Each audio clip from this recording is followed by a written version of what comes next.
स्वर सुधा मंच पर प्रस्तुत है सुविख्यात लेखिका ममता कालिया की कहानी दल्ली।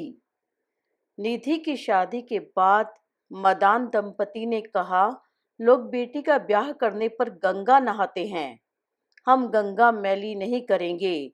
समीधा बोली, इससे अच्छा है भारत दर्शन पर चलें। घूमना उसका मनपसंद काम है, लेकिन जाने कब दिमाग में यह जमकर बैठ गया कि घुमक्कड़ी का असली मजा अपने साथी के संग ही आता है। फिल्मों, रोमांटिक उपन्यासों और अमर प्रेम कथाओं पर पनपा उसका दिल अभी 10वीं पास कांता कुमारी की तरह सोचता है। उसका बिस्तर प्रेमी पति सफर के नाम से बिदकता है। अनुराग मदान को सफर के नाम पर गंदे प्लेटफॉर्म, घिच पिच भीड़ और जेब कतरे याद आते हैं। अखबार पढ़ पढ़कर तुम्हारे दिमाग का दिवाला निकल गया है। समीधा ने कहा, तुम जड़ता के आनंद में मगन मन रहो, तुम्हारा बस चले तो तुम इसे राम राज्य कहो।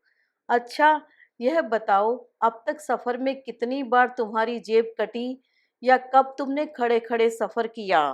इससे क्या, ये सब खतरे मौजूद तो हैं। अनुराग बोला, अब ऐसी समस्या नहीं है, वातानुकूलित श्रेणी में भी जा सकते हैं। अब तो हम वरिष्ठ नागरिक हैं। समीधा ने कहा, तुम हो, मैं नहीं। अनुराग ने स्पष्ट किया, वे हम सफर ही नहीं, हम उम्र भी थे। पत्नी 60 की होते ही रेलवे विभाग के लिए वरिष्ठ नागरिक बन गई थी। पति को अभी 5 साल प्रतीक्षा करनी थी। समीधा को कोई कुंठा नहीं। बोली, ऐसा लग रहा है एक बार फिर लड़कपन लौट आया है। 12 साल तक आधी टिकट लगती थी, अब पौनी लगेगी। ताज्जुब यह था कि अनुराग सफर के लिए तैयार हो गया। उन्होंने सोचा था कि राष्ट्रगान के अनुसार पंजाब, सिंध, गुजरात, मराठा, द्रविड़, उत्कल, बंग सब घूम लिया जाए। सिंध अब नक्शे से बाहर था। पंजाब, गुजरात, मराठा इतने प्रदेश देखने में ही 10 दिन लग जाएंगे। इसलिए तय किया कि भारत दर्शन 2 टुकड़ों में किया जाए। निश्चय आरक्षण में बदला और इस वक्त वे रेलवे स्टेशन पर थे। कूली फोम के जूते पहने था। वह लंबे फुर्तीले डग भर रहा था। उनकी दोनों अटैचियां और थैला उसने आसानी से उठा लिया और प्लेटफॉर्म नंबर 7 के लिए चलने लगा। थोड़ी देर वे उसके साथ कदम मिलाने की कोशिश करते रहे, पर वे जल्द हाँफ गए। अब कूली आगे था और वे पीछे। कोई बात नहीं, पीछे से उस पर ज्यादा नजर रखी जा सकती है, समीधा ने सोचा। सीढ़ियों पर एक तरफ ऊपर की ओर चढ़ता हुआ रेला था, दूसरी तरफ उतरता हुआ। भीड़ में सिर ही सिर दिखाई दे रहे थे और सामान के चढ़ते उतरते पिरामिडों की कतारें। थोड़ी देर उन्हें अपनी बदरंग अटैचियां नजर आती रही, फिर वे भीड़ में गडमड हो गई। दोनों की नजरें मिली, दोनों में डर था। क्या तुमने कूली का नंबर पढ़ा था? समीधा ने पूछा। उसने मौका कहाँ दिया, बस सामान उठाकर साबू की तरह चलता बना। अब इस रेल में उसे कहाँ ढूंढेंगे? अपने डिब्बे तक पहुंचने में वे दोनों पसीना पसीना हो गए। देखा, कूली सामान समेत सिर घुमाकर उन्हें फेर रहा है। समीधा ने कहा, क्यों भैया, गाड़ी तुम्हें पकड़नी है या हमें? तीर की तरह पहुंचे हो, देख तो लेना था सवारी कहाँ है। कूली ने कहा, बहन जी, आपको तो एक गाड़ी पकड़नी है, मुझे तो दिन भर में 20 गाड़ियां पकड़नी होती हैं। जल्दी पैसे निकालिए, गाड़ी चलने वाली है। कूली ने बर्थ के नीचे सामान नहीं लगाया। उठक खड़ी कर दोनों अटैचियां रास्ते के बीच अड़ाकर उनके ऊपर बैग रखा और 20 रुपए लेकर चलता बना। असली मरण था झुकना। झुकते समय बड़ी शिद्दत से याद आ जाता कि उम्र की चोर बत्ती है कमर। इसीलिए ईटीसी चैनल पर लगातार फिल्मी नाच गाने देखकर समीधा बोल उठती, हाय, ये लड़कियां कमर मटकाते मटकाते कितनी थक जाती होंगी। लोगों के पैरों के बीच किसी तरह अटैचियां ठेली और वे लस्त होकर बैठ गए। इच्छा हो रही थी तुरंत लेट जाएं, सांस जरा सम पर आ जाए तो आंख खोलें, पर तभी टिकट चेकर आ गया। आरक्षण पक्का था, पर उसे अपनी ड्यूटी निभानी थी। उसने एक एक चीज जांची, जन्म प्रमाण पत्र, नाम और तारीख। समिधा ने चेकर से कहा, मेहरबानी कर एक बर्थ नीचे की दे दीजिए, मैं चढ़ नहीं पाऊंगी ऊपर। आप खुद किसी से कहकर देख लीजिए, कहकर चेकर आगे बढ़ गया। जिन यात्रियों की निचली बर्थ थी वे झटपट लेट गए। उनका लेटना इस दंपति के लिए इस बात की टल्ली थी कि अब आप अपनी बर्थ पर जाकर आराम फरमाइए, गोया यहाँ से हटिए। दोनों ऊपर की सीटों को ऐसे देख रहे थे जैसे वे हिमालय की चोटी पर स्थित हों। फिर अनुराग बगल की पैर सीढ़ी से ऊपर चढ़ गया। चढ़ने के बाद वह नीचे उतर आया। उसने कहा, उतना मुश्किल नहीं है, चलो मैं तुम्हारी मदद करूं। समीधा ने कमर से दुपट्टा कसा, चप्पलें उतारी और हिम्मत पहन ली। उसने पैर सीढ़ी पर पहला कदम रखा। पति ने कहा, देखो गिर मत पड़ना, वैसे मैं नीचे खड़ा हूँ। तभी नीचे की बर्थ वाला यात्री अक बकाकर उठ बैठा। उसने कहा, मैडम आप परेशान न हो, मैं ऊपर चला जाता हूँ। उन दोनों ने कृतज्ञता जताई। यात्री अपना चश्मा, अखबार और पान मसाले का डब्बा लेकर ऊपर चला गया। अनुराग ने हमेशा की तरह चश्मा, वॉलेट और घड़ी समीधा को पकड़ाई और सिर तक कंबल ढककर सोने की घोषणा जारी कर दी। अब समीधा को 9 चीजों की चौकसी करनी थी। दोनों के चश्मे, बटुए और घड़ियां तो थी ही, सीट के नीचे रखे सूटकेस और थैला भी। सुरक्षा चेन वह जानबूझकर नहीं रखती थी, क्योंकि उसे बांधने की कसरत उससे नहीं होती। मन में यही आता कि अटैचियों में आखिर ऐसा है ही क्या, कुछ जोड़ी कपड़े और कागज पत्र बस। अनुराग कहता, मेरे कुर्ते इतने लंबे और खुरदरे हैं कि चोर उन्हें ले भी गया तो वापस कर जाएगा। पर देर तक नींद नहीं आई। सामान की असलियत पता होने पर भी चोरी का डर एक स्वतंत्र खतरा होता है। आजकल तो चोर रेल में चढ़कर चोरी के साथ साथ मारपीट भी कर जाते हैं। समीधा सोचने लगी, कैसे होते होंगे रेल चोर? वे कच्चा बनियान गिरोह के होते होंगे, या लोटा चोर बिरादरी के, या इन्हीं सोते हुए यात्रियों में से कुछ लोग उठकर अचानक लूटपाट शुरू कर देते हैं। कुछ भी हो, रेल चोर होते तो होंगे जबर। डब्बे के दोनों तरफ के टॉयलेट में से वॉश बेसिन के ऊपर का शीशा, टोंटी और मग नदारत थे। जहां जहां लिखा था, भारतीय रेल आपकी संपत्ति है, इसकी रक्षा स्वयं करें, वहां वहां चोरों ने कुछ न कुछ अवश्य उखाड़ा हुआ था। समीधा को अपने पर हैरानी हुई। कहाँ तो उसने सोचा था यात्रा में वह सिर्फ सुंदर दृश्य, मधुर बातें और अच्छे अनुभव इकट्ठे करेगी। कहाँ वह निर्मूल आशंकाओं से घिरी हुई है। रात के सफर उसे नागवार लगते हैं। न बाहर का दृश्य दिखाई देता है, न अंदर का अनुभव। सब के सब यात्री एक से कंबल ओढ़कर लेटे हुए ऐसे लगते हैं जैसे लाश गाड़ी जा रही हो। समीधा ने अपना कंबल उखाड़ दिया, पानी पिया। उसे लगा भ्रमण अकेले करने का सुख इससे बढ़कर और बेहतर होता होगा। यह क्या कि दूसरे की इच्छा को आदेश समझो। घर से चलते हुए अनुराग ने उसे घुड़का था। वह अक्सर उसे अग्रिम घुड़क देता। सफर में कोई प्रसाद कहकर कुछ दे तो खा मत लेना। जहर खुरानों का किस्सा रोज अखबार में आता है। नशे का लड्डू खिलाकर यात्रियों को लूट लेते हैं। तुम तो तैयार बैठी रहती हो धोखा खाने के लिए। समीधा ने हमेशा की तरह मुंह लटका लिया। लड्डू और धोखे का रिश्ता वह आज तक नहीं बैठा पाई। दिल्ली सकुशल पहुंच गए। इस बार प्लेटफॉर्म पर छांट कर ऐसा कुली चुना जो शक्ल से थका हारा लगे। उसे पहले ही समझा दिया, भाई धीरे धीरे चलना। स्टेशन पर जगह जगह लगे भारत दर्शन के पोस्टर मन को आह्लादित कर रहे थे। हर पोस्टर स्वागत स्वागत बोल रहा था। स्टेशन इस वक्त साफ सुथरा था। सुबह 6:40 के वक्त एक नया नकोर प्रदूषण रहित दिन इन दोनों के सामने प्रस्तुत था और वे मन में अगली यात्राओं के सुहाने नक्शे बना रहे थे। अच्छी चाय की तलब लगी थी। सीढ़ियों से ही कुछ लोग साफ टैक्सी, साफ स्कूटर कहते पीछे लगे, पर अनुराग ने उन्हें मना कर दिया। पास ही के यात्री भवन जाना था। उसने कुली से कहा कि वह वहां तक पहुंचा दे। टाइम नहीं है, कूली ने कहा। जैसे ही वे सीढ़ियों से नीचे उतरे, कूली को मैं सामान हथियाने के लिए दो तीन तरफ से लोगों ने घेर लिया। कूली असहाय सा सामान के मालिकों की तरफ देखने लगा। अनुराग ने कहा, हमें कहीं नहीं जाना है, सामान छोड़ दीजिए। सफेद कोट पहने एक आदमी ने कहा, मोहन होटल चलिए साहब, एकदम सामने है, फर्स्ट क्लास कमरा, बाथरूम साथ में साहब। श्री कृष्णा लॉज चलिए साहब, बिल्कुल नज़दीक है, दूसरा बोला। कूली बोला, सामान गिन लीजिए साहब, हमें पैसे दीजिए, हम जाएं। समीधा बिगड़ी, यहाँ दलालों के बीच हमें फंसाकर तुम जा रहे हो। कूली ने पास खड़े पुलिस के सिपाही की ओर इशारा किया और पैसे लेकर चला गया।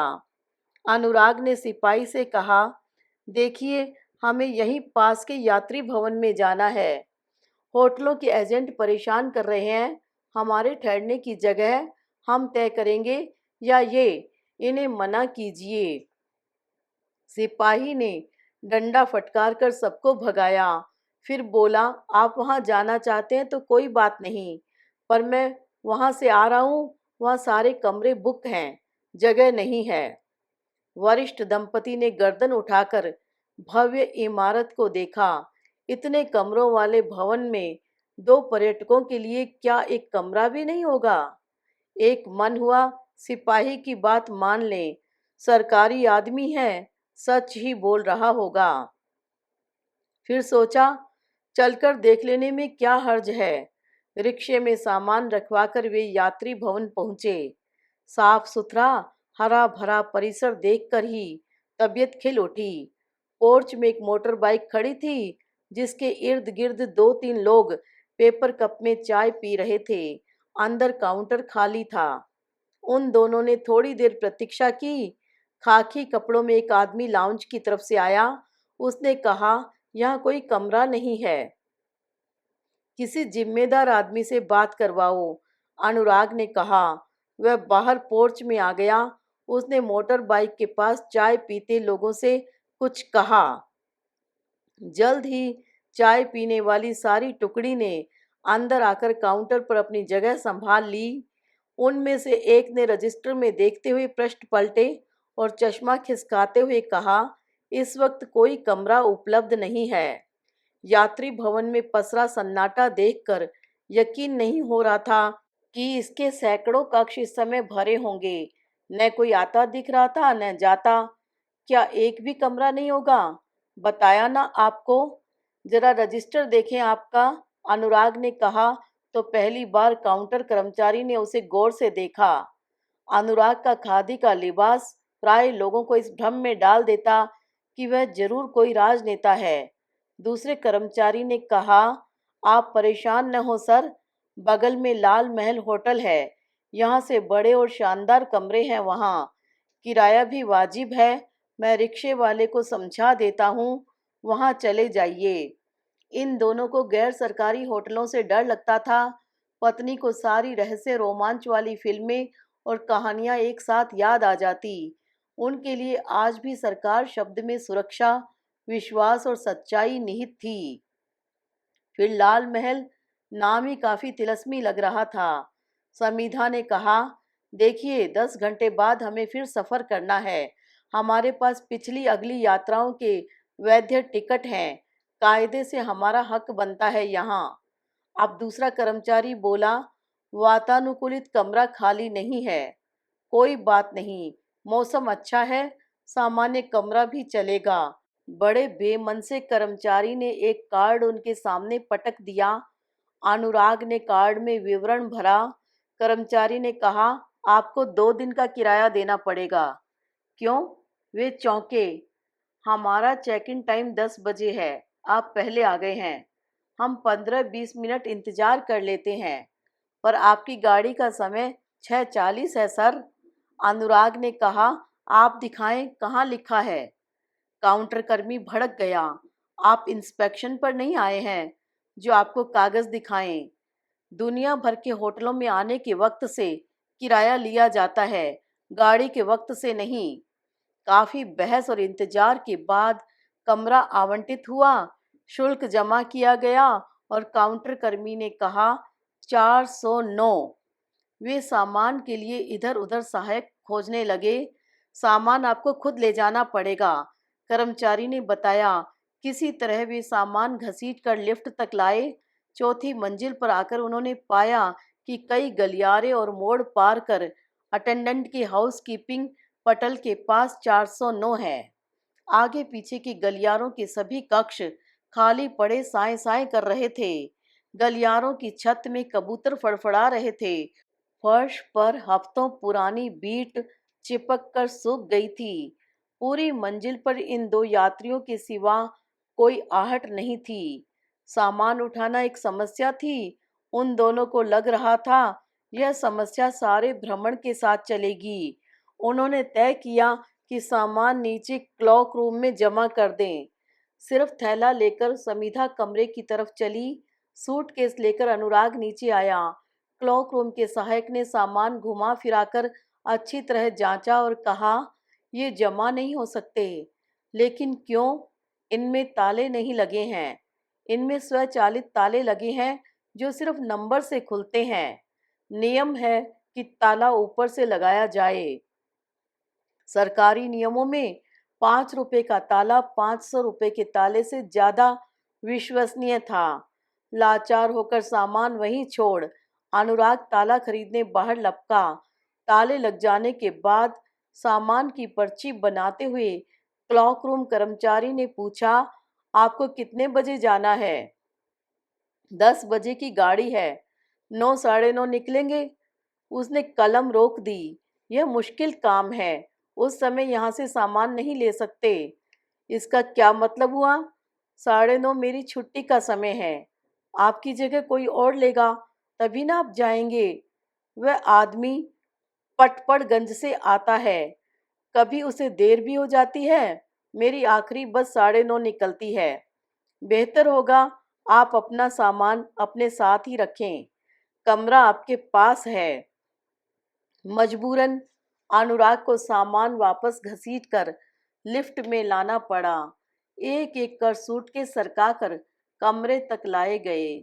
चौथी मंजिल का सहायक गलियारे में पड़ी मेज पर बैठा पैर हिलाते हुए इस दृश्य का आनंद लेता रहा। अनुराग ने उससे कहा, हमारी सुबह की चाय और अखबार दिलवा दीजिए।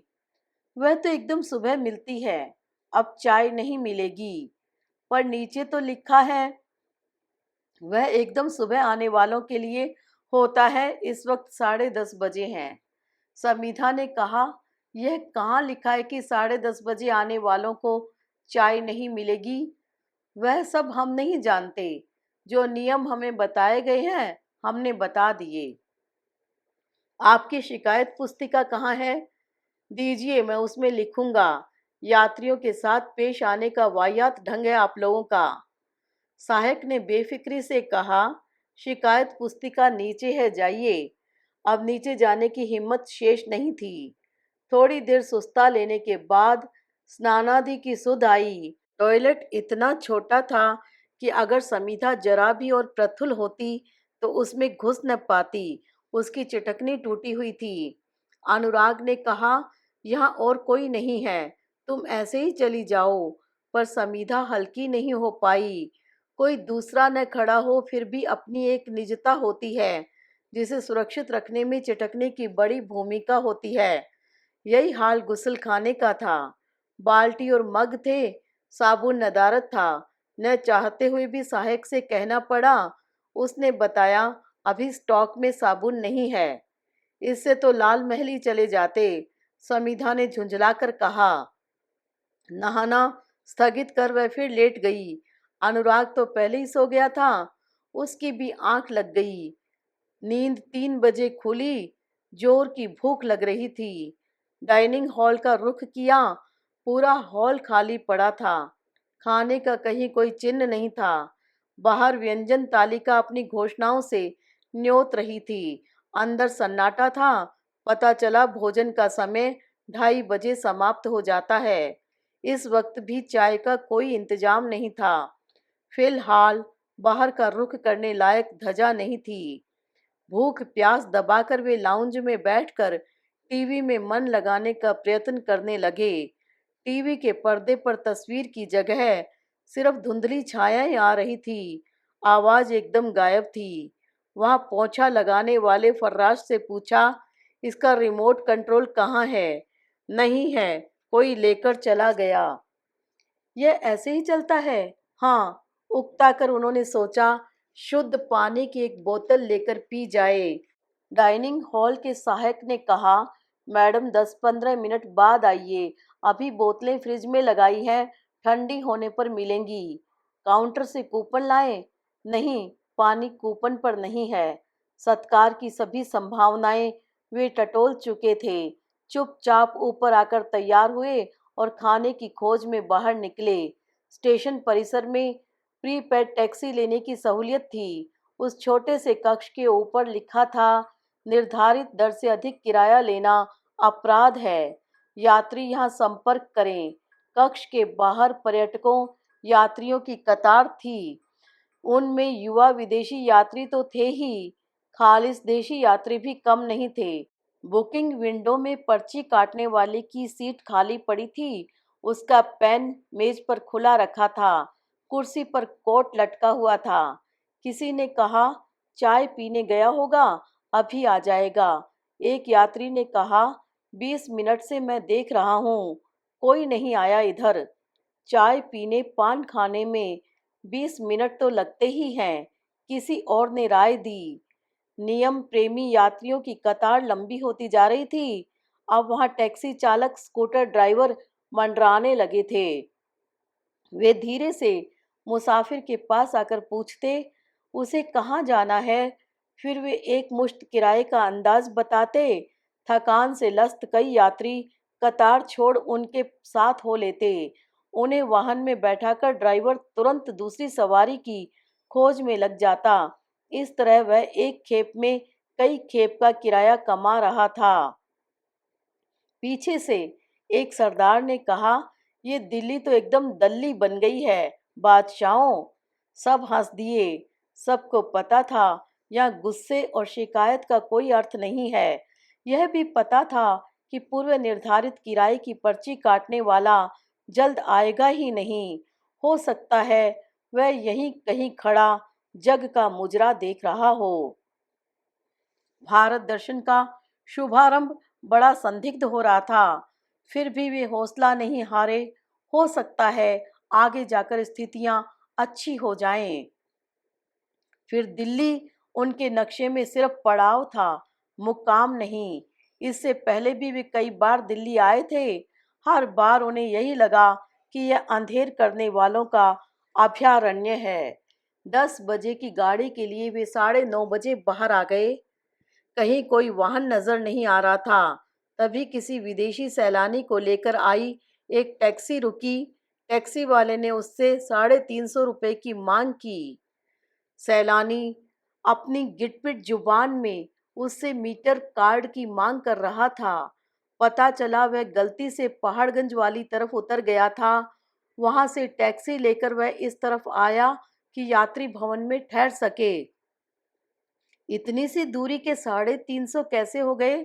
अनुराग ने कह दिया। आप चुप रहो जी, आपसे तो नहीं मांगता ने। टैक्सी वाला गुर्राया।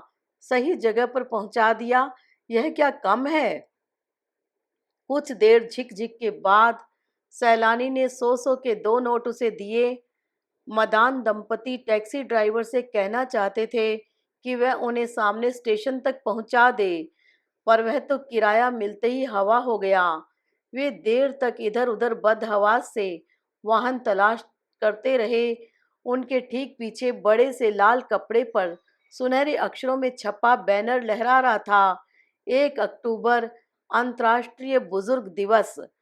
उनके आगे लंबी सी होर्डिंग लगी थी, उत्तर रेलवे आपका स्वागत करता है। आपकी यात्रा मंगलमय हो।